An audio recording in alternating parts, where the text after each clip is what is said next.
into the second half of the fight, and unless YOSUKE comes up with a plan B, I can't see this one turning around, because he's just doing the same thing now as he was before, and these rounds are slipping away from him. Well, you're so right, Julian, because a fighter is not going to do anything different when he gets in there, starts, and he doesn't throw his jab properly, and he's weak with his right.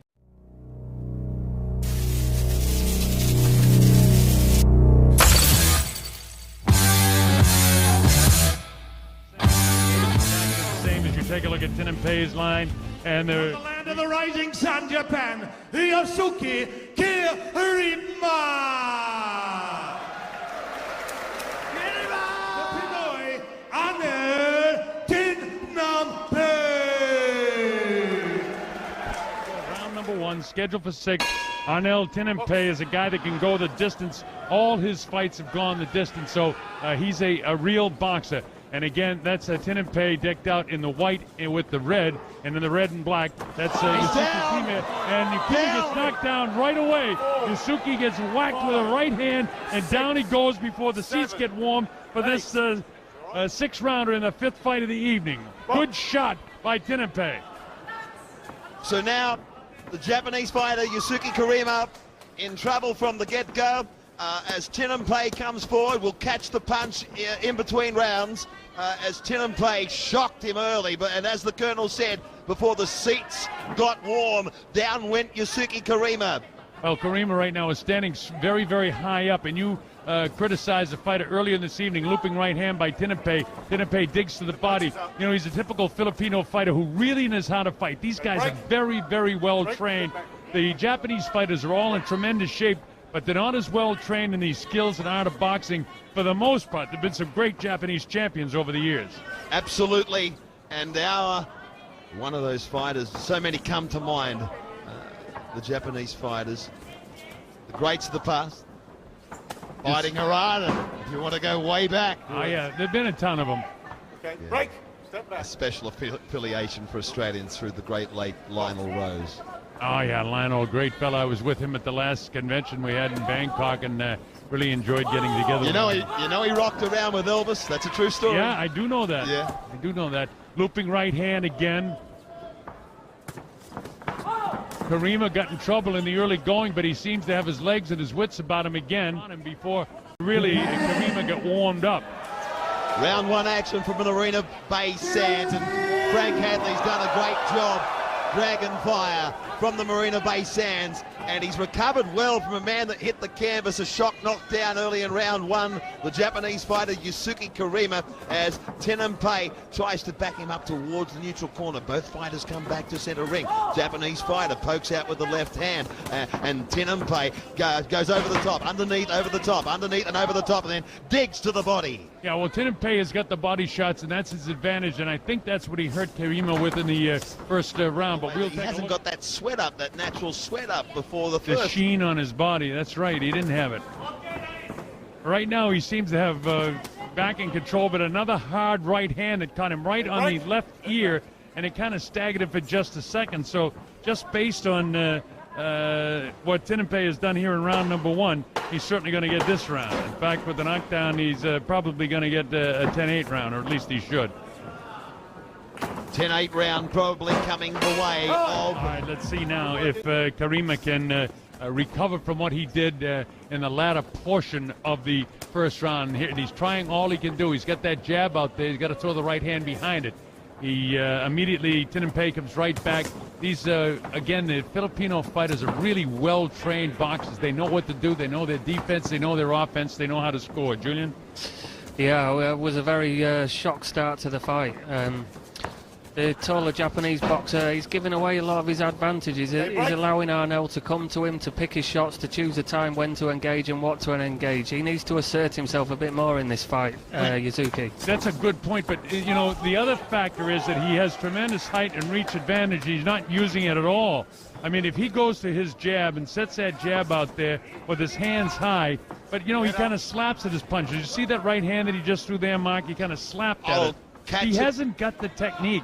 that the Filipino fighter has. I'll catch it in the replay, but again, I tell you now that the Japanese fighter, YOSUKE KIRIMA, almost found himself again on the canvas. As you were talking to me, you'll see it again now with his shorter opponent, much shorter opponent in ARNEL TINAMPAY from the Philippines. Yeah, but remember, TINAMPAY has fought better opponents. KIRIMA has been fighting in Japan quite a bit. Not that the fighters, there's anything wrong with him, but, the promoters up there are protecting their fighters, too. Here, the promoters have thrown caution to the wind, not only in this fight and the previous fights, but in the two main events of the evening, they've thrown caution to the wind. They want action fights, and so far, we've had that. The cruiserweight fight just before this one, there's plenty of action. There's two different style fighters. The Filipino is a classic boxer who loves to dig to the body, and TINAMPAY is because of that, is winning these rounds.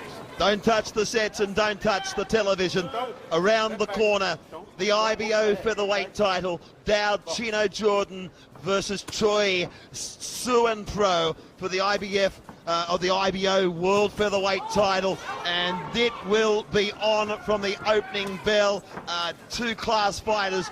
Dowd Jordan, is he the heir to Chris John's throne? Time will tell. Both out of the same camp, but from Marina Bay Sands, the world title fight, not too far away. It's not other than the knockdown, the second round wasn't that bad for KIRIMA. So let's see what can happen here as we go into round number 3. I'm the Colonel Bob Sheridan, along with Julian Turner and my co-host Mark Warren. Glad that we're all bringing these fights to you around the world. Wherever you're watching, hope you're enjoying it, and you will enjoy it, I promise you, when we get to two co-features and two world title fights. Big shots to the body from TINAMPAY. This fight, two undefeated fighters boasting records of 47 wins and 44 wins respectively when I'm talking about the world title fights.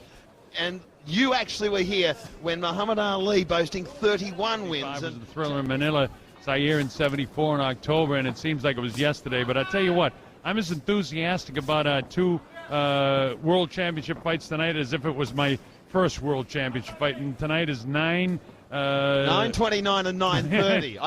You know him better than I do. I'm stalking you. TINAMPAY, just 28 years of age. They're right in the prime of their boxing careers. And they're both decent fighters. Now, here's KIRIMA loading up shots from outside. But look at the way TINAMPAY smothers the shots and gets down, gets lower.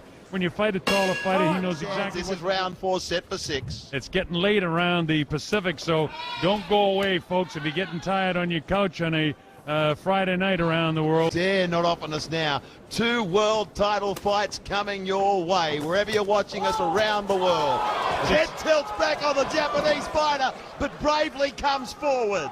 Here we go. This is the continuation of round number 4. And again, TINAMPAY is making it pay. Remember, TINAMPAY in, something over 40 fights. This kid has only got 5 knockouts, and tonight he showed so much power, Julian. I'm really surprised that he hasn't had more knockouts. I wonder who he's fighting. That's right. Must have been in some tough fights over there because he looks the puncher in this fight. I mean, he's shaking YOSUKE up, and maybe that's the reason why the Japanese guy isn't doing as much. He's wary of that power when the Filipino gets in close.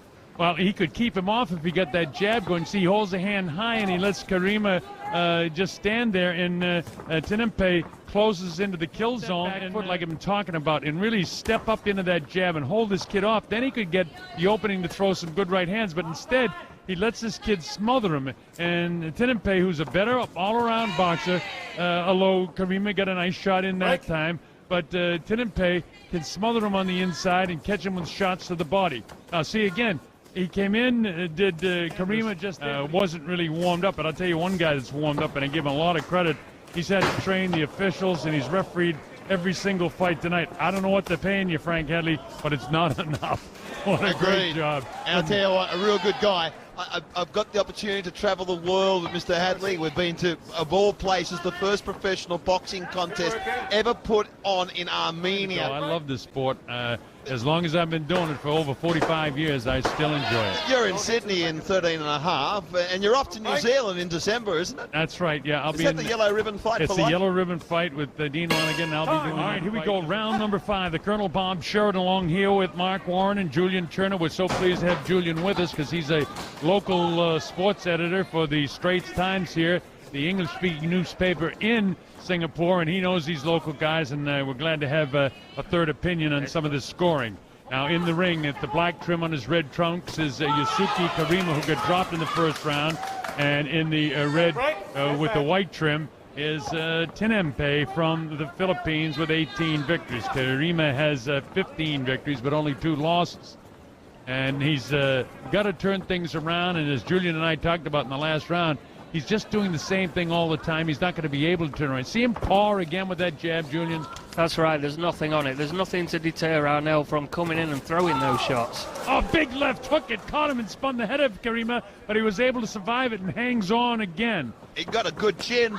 Yeah, he's got a decent chin. He was knocked down in the first round, but again, he wasn't warmed up and he was caught by surprise. He got caught cold, and that can happen to the best of them. That's the very sure. best. That's for sure.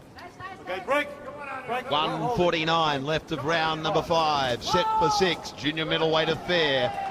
TINAMPAY versus KIRIMA of Japan. If you think there's a hush in the crowd, there's a hush of hopeful anticipation, because coming up very, very shortly, getting that jab out there, he's allowing himself to be smothered by TINAMPAY, and on the inside, it's all TINAMPAY's fight. Watch this guy, how slick he is on the inside.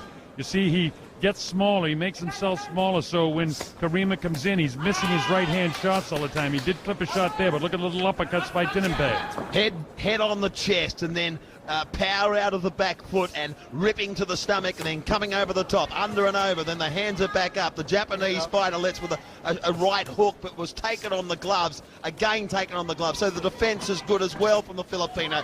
Gets away a right hand. There wasn't much on it, but it was a scoring punch. He gets low, as the Colonel says, makes himself small, and again head to the side and straight on the body of the Japanese fighter KIRIMA, and he is doing a marvelous job hitting on the bell.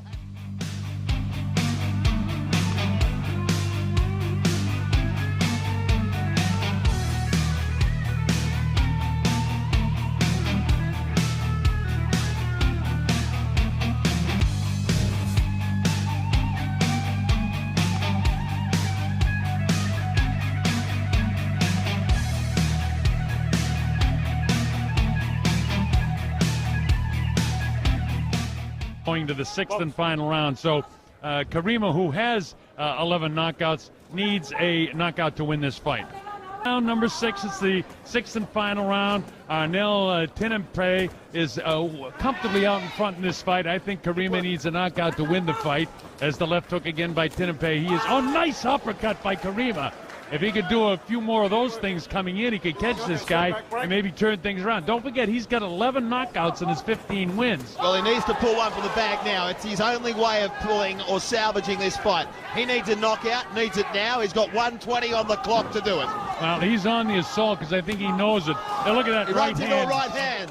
A sneaky right hand lead by TINAMPAY. Remember what I said in the second round of the fight, that this is, immediately I could pick it up, that this is a better boxer, no question about it, TINAMPAY, than KIRIMA. KIRIMA's a big, tall guy. He doesn't know how to use the jab. He's a tough guy. He's a decent fighter, but TINAMPAY, who's got a strange record of 18 and 15 with a draw and only 5 knockouts, has just been a superior boxer tonight. That's right, and that teaches you the perils of just looking at a record. You need to look at who these guys have been fighting and at what stage of the careers have been fighting them. Well, that's what Danny Green, the 3-time world champion, we tried to line up the record of Lorenzo Villanueva when he fought Dow Jordan back here on May 5 of 2012, and Greeny alluded maybe it was a pumped-up record. Down went Dow Jordan in round number 1, stopped him in 2. Records can be hard to read, except to say, boxing, the home of the Philippines. That's it. Well, again, KIRIMA tries to get aggressive here, but he's made so many mistakes in his boxing style, and TINAMPAY is sneaky defensively. He's a very tough guy to hit. When the big, tall guy comes in, he knows when to hang on, he knows when to counter him, he knows when to bend down. And look at this. He throws a right hand and then tries to step by the left shoulder. And to ARNEL's credit, he's carrying on working. I mean, he must know this fight's in the bag. He could quite easily be backpedaling in this round, but he's still carrying on throwing punches. All right, the bell ends. A unanimous decision to the blue corner from the Philippines, ARNEL